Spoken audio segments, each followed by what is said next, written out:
Assalamualaikum warahmatullahi wabarakatuh. Welcome back to my channel. Halo adik-adik, pada video pembelajaran kali ini kita akan belajar tentang pronoun, subject, and object. Sebelum kita mulai pembelajaran hari ini, sebaiknya adik-adik tekan dulu tombol subscribe dan bunyikan loncengnya supaya adik-adik senantiasa mengetahui video pembelajaran terbaru dari Kak Dian.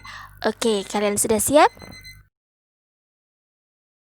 Adik-adik, pada video pembelajaran kali ini kita akan belajar tentang pronouns. Nah, apa itu pronouns? Dalam bahasa Indonesia, pronouns artinya kata ganti, yaitu kata yang dipakai untuk menggantikan orang, benda, atau hewan. Nah, coba adik-adik bayangkan, bila kita hanya menggunakan nouns untuk merujuk orang, hewan, benda dalam sebuah kalimat. Tentu saja kalimat tersebut akan menjadi panjang dan membosankan. Maka dari itu, fungsi pronouns di sini adalah untuk menjadikan suatu kalimat menjadi lebih ringkas atau efektif. Perhatikan contoh berikut ini. Pada kelompok kalimat yang pertama, Aisyah is a lecturer. Aisyah works at Madinah Islamic University. Kelompok kalimat yang kedua, Aisyah is a lecturer. She works at Madinah Islamic University. Pada kalimat kelompok yang kedua, she merupakan pronouns yang menggantikan noun Aisyah. Perhatikan pada kelompok kalimat yang pertama, pengulangan noun Aisyah membuat kalimat tersebut menjadi repetitif, berulang-ulang, aneh, dan membosankan. Untuk itulah, kita gunakan pronoun supaya kalimat itu jauh lebih ringkas dan efektif. Nah, pronoun sendiri itu ada bermacam-macam. Pada video pembelajaran kali ini, yang akan kita bahas adalah personal pronouns. Nah, kata ganti personal ini memiliki bentuk yang berbeda, tergantung pada orangnya, yakni apakah dia sebagai subjek atau sebagai objek. Dan yang perlu diperhatikan juga adalah apakah seseorang yang dimaksud merupakan orang pertama, kedua, atau ketiga. Jadi kita akan membahas pula subject pronouns dan object pronouns.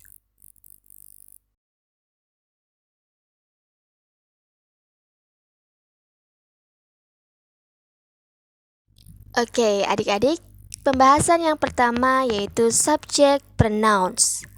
Subject pronouns menempati posisi sebagai subjek dalam sebuah kalimat. Kita tahu bahwasanya subjek itu terletak sebelum kata kerja. Nah, apa saja subjek pronoun itu? Subjek pronouns diantaranya adalah I yang artinya aku atau saya, you artinya kamu, we artinya kita, they artinya mereka, he yang artinya dia untuk laki-laki, she yang artinya dia untuk perempuan, it juga berarti dia, tetapi digunakan untuk benda atau hewan. Nah, sekarang perhatikan contohnya penggunaan subject pronouns dalam kalimat-kalimat berikut ini. Kita mulai dari yang paling atas. I go to school. Aku pergi ke sekolah. I di situ merupakan subject pronouns. posisi I dalam kalimat tersebut adalah sebagai subjek, yaitu seseorang yang melakukan sesuatu, ya. Kemudian kalimat berikutnya, you read the book. Kamu membaca buku. You juga merupakan subjek pronouns, sebab posisinya dalam kalimat tersebut adalah sebagai subjek, ya. Predikatnya mana? Predikatnya read, ya. Kata kerja read itu sebagai predikat. The book-nya sebagai objek. Contoh berikutnya, we come to the party. Kita datang ke pesta. We juga sebagai subjek pronoun. Posisinya di situ sebagai subjek. Ya, beberapa orang yang melakukan sesuatu bersama-sama, ya, yaitu datang ke pesta. Contoh berikutnya, they speak loudly. Mereka berbicara dengan keras. They di situ juga berfungsi sebagai subjek pronoun. Posisi they, mereka berbicara dengan keras. They-nya di situ, mereka di situ posisinya sebagai subjek pada kalimat tersebut. Contoh berikutnya, he eats a pizza. Dia makan pizza, ya. Dia, he di situ juga sebagai subjek pronoun, ya. Sebab he, dia laki-laki di situ posisinya dalam kalimat tersebut sebagai subjek. Predikatnya adalah eats, ya, yang berupa kata kerja makan, ya. Objeknya pizza. Contoh berikutnya, she drinks juice. Dia perempuan minum jus. She di situ juga sebagai subjek pronoun, ya, sebab posisinya di situ dia sebagai kata ganti subjek, ya, kata ganti subjek. Kemudian contoh berikutnya, the ball is a big. It can be used to play. Bola itu besar. Dia dapat digunakan untuk bermain. Dia di sini, it di sini merujuk kepada the ball, ya, pada benda. Nah, it di situ, the ball dan it, ya, keduanya sama-sama sebagai subjek. Namun, penggunaan it di situ merupakan kata ganti untuk subjeknya. Subjeknya apa? Subjeknya the ball, ya. Jadi, it di situ merupakan subjek pronoun, kata ganti subjek, ya, untuk menggantikan kata the ball.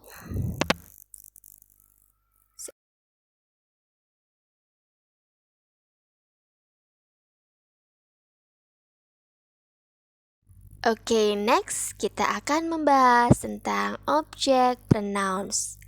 Adik-adik, objek pronouns menempati posisi sebagai objek dalam sebuah kalimat. Nah, objek sendiri letaknya setelah kata kerja atau verb. Nah, apa saja objek pronouns itu? Objek pronouns ada me yang artinya aku atau saya. Kemudian ada juga you yang artinya kamu atau kalian. Us yang artinya kami atau kita. Them yang artinya mereka. Him yang artinya dia, laki-laki. Her yang artinya dia, perempuan. It yang artinya dia atau itu, yang digunakan untuk binatang atau benda. Perhatikan contoh penggunaan objek pronouns pada kalimat-kalimat berikut ini. Kita mulai dari yang paling atas. Call me soon. Hubungi aku segera. Dalam kalimat tersebut, me adalah objek pronouns. Sebab me di situ posisinya sebagai objek. Kalimat berikutnya, I love you. Aku cinta padamu. Atau aku cinta kamu. Nah, you di situ merupakan objek pronouns, ya. Sebab dalam kalimat tersebut, you posisinya sebagai objek, ya. I sebagai subjek, love sebagai predikat yang berupa kata kerja atau verb, dan you sebagai objek. Contoh berikutnya, Salsa looks for us. Salsa mencari kita. Nah, us di situ posisinya sebagai objek pronouns. Sebab us di situ dalam kalimat tersebut adalah objek. Ya, salsanya sebagai subjek, looks for-nya sebagai predikat yang berupa kata kerja, verb, dan us-nya sebagai objek. Berikutnya, I hate them. Aku membenci mereka. Mereka di situ menggunakan them, ya, bukan they. Kenapa? Karena mereka yang dimaksud di sini adalah posisinya sebagai objek, sehingga yang kita gunakan objek pronouns, ya. I-nya sebagai subjek, had-nya sebagai predikat yang berupa kata kerja, them-nya sebagai objek, ya. Nah, karena sebagai objek, aku benci mereka, merekanya sebagai objek, maka kita gunakan objek pronoun them, ya. Jangan sampai tertukar, ya. Jangan sampai nanti menggunakannya they, I hate they, ya. Salah. Karena apa? Karena aku benci mereka, tapi mereka yang di sini fungsinya sebagai objek. Jadi karena yang kita butuhkan objek, maka yang kita gunakan objek pronoun. Contoh berikutnya, mother told him. Ibu memberitahu dia laki-laki. Mother sebagai subjek, told sebagai predikat yang berupa kata kerja, verb, ya. Kalau told di situ berarti verb bentuk kedua, ya, bentuk lampau. Him, dia laki-laki, di situ posisinya sebagai objek. Sehingga kalau kita membuat kalimat ibu memberitahu dia, maka dia di sini yang kita pakai harus objek pronouns. Him, ya, berupa him, ya. Kita gunakan him, bukan he. Karena dia di sini posisinya sebagai objek, ya. Kemudian father gives her. Ayah memberinya, atau ayah memberi dia perempuan. Nah, dia perempuan di sini posisinya sebagai objek. Father subjek, gives predikat yang berupa kata kerja. Kemudian her-nya di sini sebagai objek. Karena dia perempuannya itu posisinya sebagai objek, maka yang kita gunakan adalah objek pronouns, ya. Bukan subjek pronouns, ya. Harus sesuai dengan kedudukannya, posisinya. Yang terakhir, Farah drinks it. Farah meminumnya, atau Farah minum itu, ya, merujuk kepada benda. Farah di situ sebagai subjek, drinks di situ sebagai predikat yang berupa kata kerja, it di situ sebagai objek, ya. Karena sebagai objek, maka yang kita gunakan objek pronouns. objek pronoun dari it adalah it juga ya. Jadi Farah drinks it ya. Tapi jangan sampai keliru. Meskipun sama-sama it, tapi pada kalimat Farah drinks it di situ dia posisinya sebagai objek pronoun sebab dia letaknya setelah kata kerja. Seperti itu, semoga bisa dipahami ya adik-adik ya. Adik-adik, sekian dulu video pembelajaran kali ini. Semoga yang sedikit ini bermanfaat untuk kita semua. Jangan lupa klik tombol subscribe dan bunyikan loncengnya. Wassalamualaikum warahmatullahi wabarakatuh.